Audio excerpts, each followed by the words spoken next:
Once you've chosen your products and niche and built an audience, the next step is to create your own e-commerce store. This is an online storefront where you can show your different items and encourage sales. Being successful here is not just a matter of choosing the right design to begin with, but also thinking about how you're going to arrange and price your items to help them move. This ultimately comes down to a lot of psychology.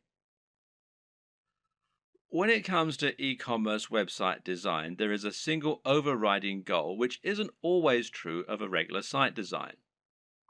Of course, that objective is always to try and increase sales and increase profits, and this is probably actually more important. You'll also want it to look attractive, to be functional and easy to use, and to represent your brand in the right manner. But this is really just in service of creating a web design that helps you to make more sales. This means every single element in your site design should be encouraging more sales and pointing users in that direction. The old adage here is that good design should communicate and not decorate. If an element of your design isn't somehow getting people to keep browsing your store or to click on the buy button, then it has no place in your design.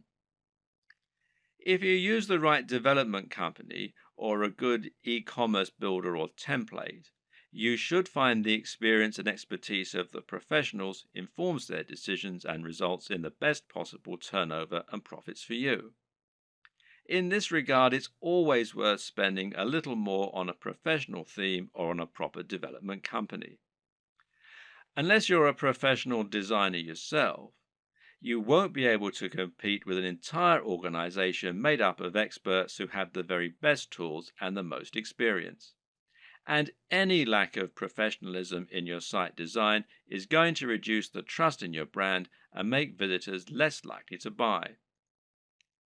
An e-commerce store, more than any other design, needs to look professional and have a sense of polish and sheen. The easiest way for most digital marketers to create their own e-commerce store will usually be to use a WordPress theme like WooCommerce. Now, WooCommerce is a theme and plugin combination that will transform an entire WordPress site into an online store. And this makes managing your store just as easy as managing any WordPress website. You can still get a professional design for your site, meanwhile, by hiring a professional designer to create your theme for you, or by buying one that you really like the looks of and you think will fit your brand. Now, you can download the free version of WooCommerce, the WooCommerce plugin, that is, from within the WordPress dashboard, or you can buy the paid for version and you can buy the themes from woocommerce.com. There are other options too. For example, Shopify gives you a hosted e commerce platform. And this means that the site will be located off your server, just like a profile on Facebook, for example. You then send your customers to that page where they can shop through your multiple products. And this can help make things a little easier and simpler to run. But it does ultimately mean that you lose a little of the freedom and flexibility that comes, with terms of your website design and how it all looks and how it all works, etc. And there are local versions, the Shopify.com if you're in the US, shopify.co.uk if you're in the UK, and there are some other local versions as well. Now, do bear in mind that this is a paid for service, but there is a 14-day free trial at the time that I'm making this video. Either way, through choosing a well-known platform such as one of these, or Magento, which is magento.com, or BigCommerce, which is bigcommerce.com, will mean that you can find a large amount of support, free themes, plugins, and more that will help you sell. And some of these features can be incredibly useful, such as the ability to add widgets right there on your blog that promote your top items, for example. So don't steer away from the big players. Using these methods will help you to generate more sales by having a professional looking and performing website. Nevertheless, it's still always useful to understand the theory and principles behind it so that you can continue to implement best practices yourself, especially when it comes to aspects that fall outside the realm of design, such as price. Now, here's how the right combination of pricing, positioning, and design can help to make your items sell more effectively. And the first is contrast. Now, contrast can, of course, be aesthetic, and making choices such as using red buy buttons against a white background is a great way to make a particular element stand out and get more clicks. And this also comes down to color psychology, but we won't go into this right now. The other type of contrast refers to the way that you position items next to one another, with the objective being to place expensive items next to cheap ones. Why? Because this makes the cheap items appear even more affordable and the expensive items appear to be even more premium. Now, let's say you have a $10 tie next to a $50 tie. Someone who wants the very best tie might be all the more impressed by your premium offer, knowing that it's 5 times more expensive than the cheapest product. Meanwhile, someone who doesn't have as much money to spend and who feels guilty about buying a new tie can convince themselves that the $10 tie is a great deal. They can compromise and convince themselves that they're being sensible by choosing the cheap tie.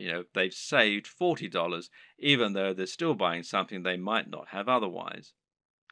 This way, the right pricing can really help to sweeten a good deal, and a good e-commerce website design should take full advantage of that. Earlier on in this series, we described why it was so important to have multiple ranges of prices in order to attract a range of different types of buyers.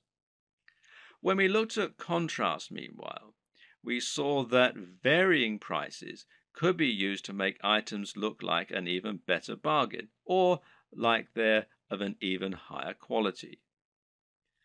But another very important reason to have cheaper items as well as more expensive ones is that it can be a great way to build trust.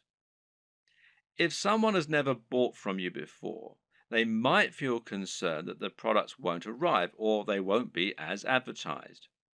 Even if they read your content and like it, they've no guarantee that what you're selling is going to be high quality or that the site will be secure from data leaks.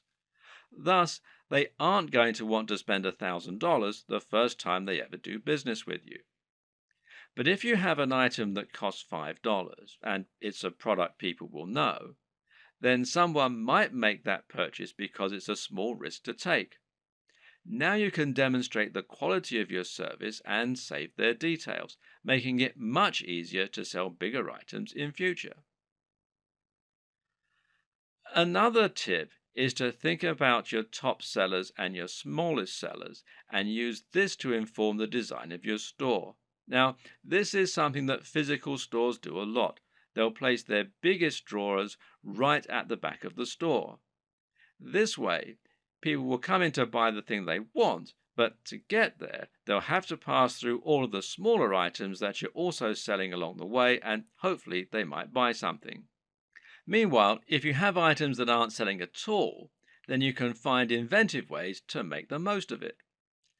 Packing it in as a free incentive, for example, or selling it at a very discounted rate is a way to bring more people to your online store.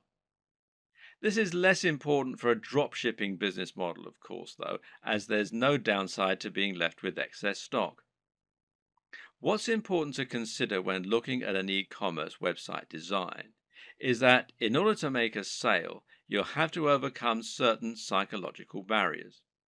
This is actually often the most important step in making a sale.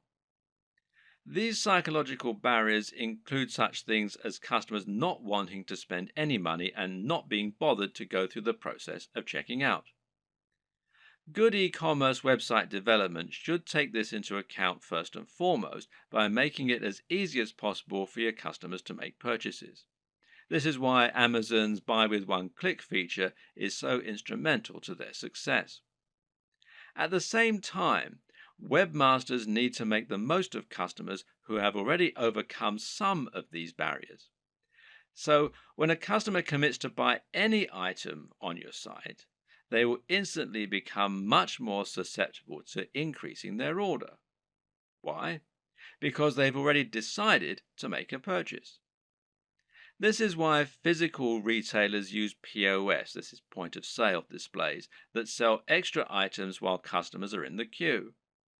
It's so easy for them to add extra things to their basket that it would be foolish to miss this opportunity.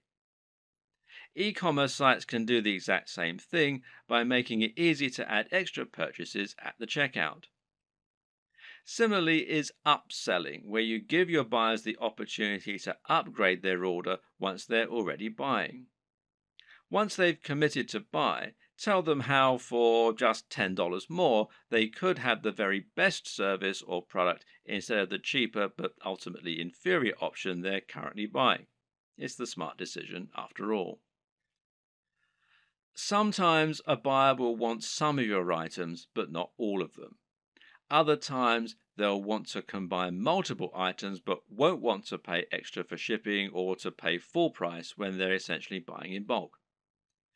Thus, letting your customers combine their items into a single large order can often encourage more sales, and it's known as bundling.